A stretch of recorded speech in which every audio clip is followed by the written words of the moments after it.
മഹാരാഷ്ട്രയിലെ ഷിർദി സായ്നഗർ റെയിൽവേ സ്റ്റേഷനിലാണ് വന്നിറങ്ങിയിരിക്കുന്നത്. അപ്പോൾ നമുക്ക് ഷിർദിയിലെ കാഴ്ചകളിലേക്ക് പോകാം. അപ്പോൾ ഷിർദിയിലേക്ക് എത്താനായിട്ട് നമ്മുടെ മംഗള ലക്ഷദ്വീപ് എക്സ്പ്രസ്സിന് മാൻമാട് വന്നിറങ്ങിക്കഴിഞ്ഞാൽ അവിടെ നിന്നും ഷിർദിയിലേക്ക് വേറെ ട്രെയിനുകൾ അവൈലബിൾ ആണ്. മഹാരാഷ്ട്രയിലെ അഹമ്മദ്നഗർ ജില്ലയിലാണ് ഷിർദി സായിബാബയുടെ പേരിലുള്ള ക്ഷേത്രം സ്ഥിതി ചെയ്യുന്നത്. മുംബൈയിൽ നിന്ന് ഏകദേശം 270 കിലോമീറ്റർ അകലെയാണ്. മാൻമാട് നിന്ന് 58 കിലോമീറ്റർ.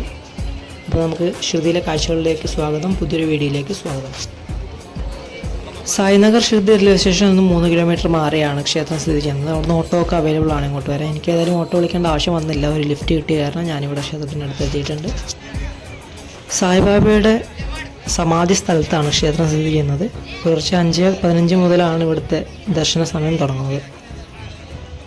ഇവിടെ വന്ന് രാത്രിയൊക്കെ തങ്ങി താമസ സൗകര്യമൊക്കെ നോക്കുകയാണെന്നുണ്ടെങ്കിൽ സായിബാബ ക്ഷേത്ര ട്രസ്റ്റിന് കീഴിലുള്ള ഭക്തനിവാസിൽ സൗകര്യങ്ങൾ നോക്കുന്നതായിരിക്കും നല്ലത്. AC നോൺ AC മുറികളൊക്കെ വളരെ കുറഞ്ഞ നിരക്കിൽ ലഭ്യമാണ്.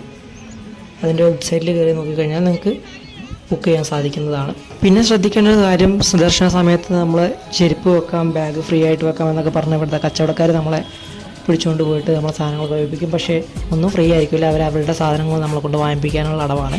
അപ്പോൾ അതൊക്കെ വെക്കാനായിട്ട് നമുക്ക് ക്ഷേത്രത്തിലേക്കുള്ള എൻട്രിയുടെ സ്ഥലത്ത് തന്നെ ഫ്രീ ആയിട്ട് ചെരുപ്പും ബാഗും ഒക്കെ വെക്കാനുള്ള സൗകര്യങ്ങളും കാര്യങ്ങളൊക്കെ അവൈലബിൾ ആണ്. അതുപോലെ തന്നെ പൂജാദ്രവ്യങ്ങൾ, മാല, അതുപോലെ സാധനങ്ങളൊക്കെ കച്ചവടക്കാർ നമ്മൾ അടിച്ചേൽപ്പിച്ച് വാങ്ങിപ്പിക്കാനൊക്കെ ശ്രമിക്കുക. അതൊന്നും വാങ്ങിക്കാതിരിക്കുക. അകത്തേക്ക് ഒരു സാധനം പ്രവേശിപ്പിക്കുന്നതല്ല. ഞാനേതായാലും ഗേറ്റ് നമ്പർ 7 ഫ്രീ ദർശന എൻട്രി വഴി അകത്ത് കയറി ദർശനമൊക്കെ കഴിഞ്ഞ് വന്നിരിക്കുകയാണ്. അകത്ത് നമുക്ക് മൊബൈൽ, വീഡിയോഗ്രാഫി ഒന്നും അലൗഡല്ല.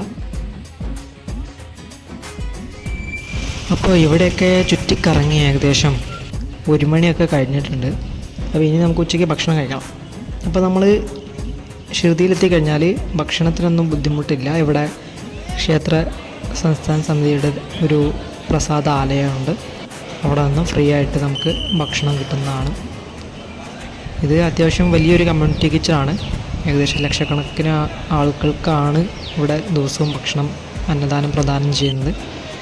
ഇതിൻ്റെ കൗണ്ടറിൽ നിന്ന് നമുക്ക് ഫ്രീ ആയിട്ട് ടിക്കറ്റ് കിട്ടും. അതെടുത്തിട്ട് വേണം അകത്തേക്ക് വരാൻ. അപ്പോൾ ഇതാണ് ഇവിടുത്തെ കിച്ചൺ. പിന്നെ ഈ കിച്ചണിൻ്റെ പ്രത്യേകത എന്ന് വെച്ചാൽ ഇത് ഏഷ്യയിലെ തന്നെ ഏറ്റവും വലിയ സോളാറിൽ പ്രവർത്തിക്കുന്ന കമ്മ്യൂണിറ്റി കിച്ചണുകളിൽ ഒന്നുകൂടിയാണ്. അപ്പോൾ ഭക്ഷണമൊക്കെ കഴിഞ്ഞ് നമ്മളിനി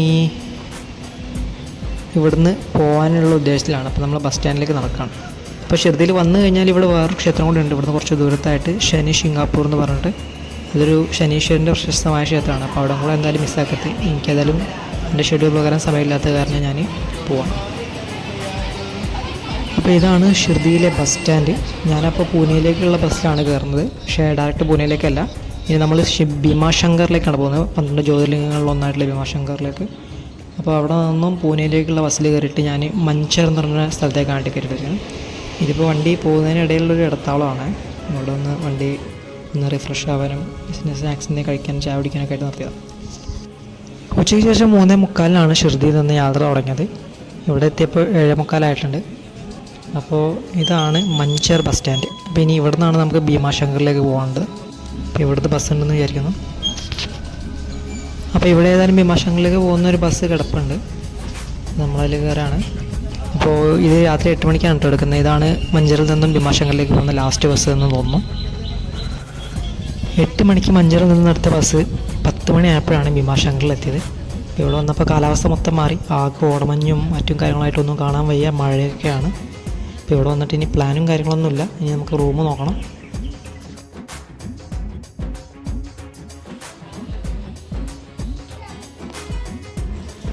അടുത്ത ദിവസം രാവിലെ 5 മണി.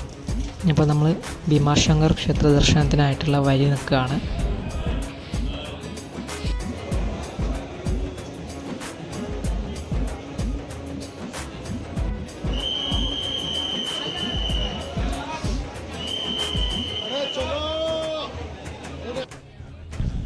നമ്മൾ ദർശനമൊക്കെ കഴിഞ്ഞ് ക്ഷേത്രത്തിൻ്റെ അടുത്ത് നിന്നും മുകളിലേക്ക് കയറി വന്നിരിക്കുകയാണ്. ക്ഷേത്രം കുറച്ച് താഴെ സ്റ്റെപ്പുകളൊക്കെ ഇറങ്ങിയിട്ട് വേണം പോകാൻ. ഇതാണ് മെയിൻ ഗേറ്റ് കാണുന്നത്, ക്ഷേത്രത്തിൻ്റെ മെയിൻ ഗേറ്റ്. സമയം 6:45 ആയിട്ടുണ്ട്. പക്ഷേ ഇവിടെ എപ്പോഴും നേരം വെളുത്തിട്ടില്ല, നേരം വെളുത്തൊരു പ്രതീതി ആയിട്ടില്ല. ഫുള്ള് കോടമഞ്ഞും കാര്യങ്ങളൊക്കെ ആയിട്ട്, പിന്നെ മഴ ഇങ്ങനെ ചെറുതായിട്ട് പാറ്റിക്കൊണ്ടിരിക്കുന്നുണ്ട്. എന്തായാലും നേരം പുലരാത്തതുകൊണ്ട് തന്നെ ആരും കാണുന്നൊന്നുമില്ല. നമ്മളിപ്പോൾ ഉള്ളത് ഭീമാ നദി ഉത്ഭവിക്കുന്ന ഭീമാ നദിയുടെ ഉത്ഭവസ്ഥാനത്താണ്. അപ്പോൾ ഭീമാ നദിയുടെ ഉത്ഭവസ്ഥാനത്താണ് ഭീമാശങ്കർ സ്ഥിതി ചെയ്യുന്നത്. ഇതാണ് ഭീമാ നദിയുടെ ഉത്ഭവസ്ഥാനമായി കരുതപ്പെടുന്ന സ്ഥലം. ഇങ്ങോട്ടൊന്നും അരുതി തുടങ്ങിയിട്ടില്ല. നേരം ഇവിടെയൊക്കെ ഇരുട്ടായത് കാരണം ഇപ്പോഴും ഫുള്ള് മഞ്ഞും കോടയൊക്കെ ആയിട്ട് ഞാൻ ഏതായാലും പതിയെ ഒറ്റയ്ക്ക് ഇങ്ങനെ നടന്നു വന്നിട്ടുണ്ട്. ഫോറസ്റ്റിനോട് ചേർത്തുള്ള ഏരിയ ഒക്കെയാണ്, പക്ഷേ പിടിക്കുമെന്നും അറിയില്ല. ഞാനെന്തായാലും ഇവിടെ വരെ പോയിട്ട് ഒക്കെ കണ്ടു പോകുന്നു. ശരിക്കും കാണാനൊന്നും പറ്റിയില്ല. ഫുള്ള് മഞ്ഞും കോടയൊക്കെ ആയത് കാരണം ഇവിടെ നമ്മൾ ക്ഷേത്രത്തിൻ്റെ അടുത്തേക്ക് എത്തിയിരിക്കുകയാണ്. ഭീമാശങ്കറിൽ നിന്നും നല്ല പ്രകൃതി രമണീയമായൊരു അന്തരീക്ഷമാണ് ശരിക്കും ഇവിടെയൊക്കെ ഉള്ളത്, കാലാവസ്ഥയും പ്രകൃതിയൊക്കെ.